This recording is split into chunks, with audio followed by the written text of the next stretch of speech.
ধনবান ও ক্ষমতাধর মিশা সওদাগরের বকে যাওয়া সন্তান শাকিব খান। তিনি মাদকাসক্ত, দুর্বিনীত ও লম্পট। কথায় কথায় মানুষ মারেন। থানা পুলিশ, মন্ত্রী, মিনিস্টার কাউকে মানেন না। যখন তখন অস্ত্র চালিয়ে বসেন। কোনো কিছু করতে তার হাত কাঁপে না। একদিন 1 সেকেন্ডের দেখায় শাকিব প্রেমে পড়ে যান ইথিকা পালের। এটা তার বাসনাজনিত প্রেম নয়, সত্যিকারে ইথিকাকে ভালোবেসে ফেলেন শাকিব খান। কিন্তু এই মাদক সেবীকে কেন বিয়ে করবেন ইথিকা? তাই নেশা ছাড়ার প্রাণপণ চেষ্টা করেন শাকিব। এক পর্যায়ে নেশার আসক্তি থেকে বেরিয়েও আসেন। আর তখনই জানা যায় ইথিকার অতীত। সেই অতীতের সঙ্গে জড়িয়ে আছেন মিশা সওদাগর। অন্যদিকে ইথিকাকে কেন্দ্র করে মিশা সওদাগরের ঘনিষ্ঠ ক্ষমতাবান রাজনীতিবিদ মামুনুর রশিদের ছোট ছেলের সঙ্গে দ্বন্দ্বে জড়িয়ে পড়েন শাকিব। মামুনুর রশিদেরই বড় ছেলে যিশু সেনগুপ্ত। একাধিক পৈশাচিক হত্যাকাণ্ড ঘটিয়ে দেশের বাইরে পাড়ি জমিয়েছিলেন তিনি। শাকিব আরও কয়েকজন মন্ত্রীর সঙ্গে মামুনুর রশিদকে মেরে ফেললে দেশে আসেন যিশু।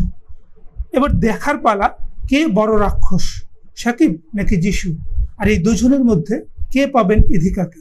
এই হচ্ছে মেহেদী হাসান হৃদয় পরিচালিত ভারত বাংলাদেশ যৌথ প্রযোজনার ছবি বরবাদের গল্প। আহামরি গল্প নয়, হুবহু না হলেও কাছাকাছি গল্পে আগেও ছবি হয়েছে। আর এটা গল্পের ছবিও নয়, বরবাদ মূলত নির্মাণ কৌশলের ছবি। দুর্দান্ত নির্মাণ শৈলী, গল্পের বেশ কিছু জায়গায় অসঙ্গতি আছে, যুক্তির ধার ধারেননি পরিচালক। কিন্তু সেই ত্রুটিগুলো মাথায় আসে সিনেমা হল থেকে বের হওয়ার পর। 2.5 ঘন্টায় গল্পের গরু গাছে চড়লেও সেটাকে মেনে নিতে দর্শক হৃদয় বাধ্য হয়। ক্ষমতা, লালসা, মাদক, প্রেম, প্রতারণা, প্রতিশোধ, রাজনীতি সব মিলিয়ে বরবাদে একটি আলাদা জগৎ তৈরি করেছেন পরিচালক। সেই জগতের সবকিছুকে বিশ্বাসযোগ্যভাবে উপস্থাপন করেছেন। থানায় ঢুকে 20-25 জন পুলিশকে যিশু মেরে ফেললেও তা অবাস্তব লাগে না। 5-6 জন মন্ত্রীকে ব্রাশ ফায়ার করে সুইমিং পুলে শুইয়ে দিলেও সেটা মনে প্রশ্ন জাগায় না। কারণ দর্শক হৃদয়ে প্রশ্ন তৈরি হওয়ার আগেই পরবর্তী দৃশ্যের উত্তেজনা শুরু হয়ে গেছে। ছবির প্রতিটি সিকোয়েন্স আলাদা ডিজাইন করে দর্শকের সামনে উপস্থাপন করা হয়েছে। ফলে দর্শক আরিয়ান মির্জা আর নিতুর উথাল পাতাল প্রেমে এমন মগ্ন হয়ে থাকেন, তাদের মগ্নতা ভাঙে ছবি শেষ হওয়ার পর। তার মানে কিন্তু বরবাদ প্রেমের ছবি নয়, সপরিবারে উপভোগ করার মতো ছবিও নয়। তাই বলে নারী দর্শকের খারাপ লাগবে তেমন নিশ্চয়তাও দেয়া যায় না। কেননা ছবিতে প্রধান নারী চরিত্রকে যথেষ্ট গুরুত্ব দেওয়া হয়েছে। ইথিকা পালের অভিনয় নারী দর্শকের ভালো লাগতেই পারে। যদিও ছবিটি পুরুষতান্ত্রিক মনোভাবের ছবি, নৈতিকতার প্রশ্নটি এড়িয়ে যাওয়া যায় বিনোদনের খাতিরে।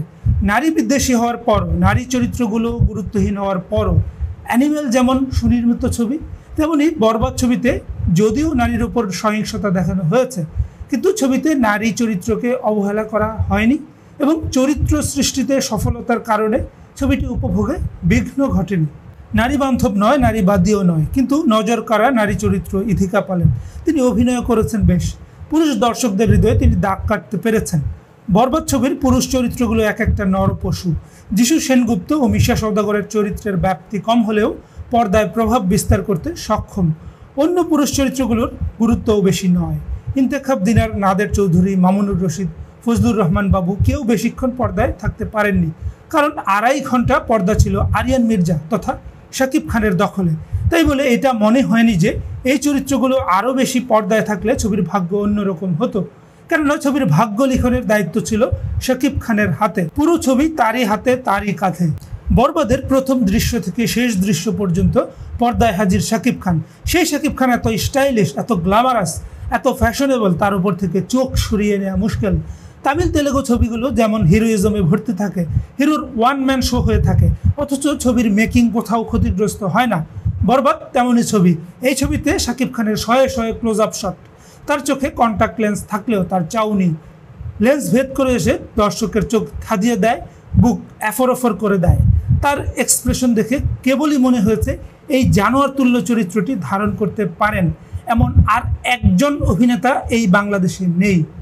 শাকিব খান বরবাদের মূল খুঁটি। ছবির বাকি খুঁটিগুলি হচ্ছেন সিনেমাটোগ্রাফার আর এডিটর। তাদের কারণেই এত স্টাইলিশ ছবি হতে পেরেছে বরবাদ। তাদের কম্পোজিশন আর কাচির কারণেই ছবিটি এত গতিময় হয়েছে।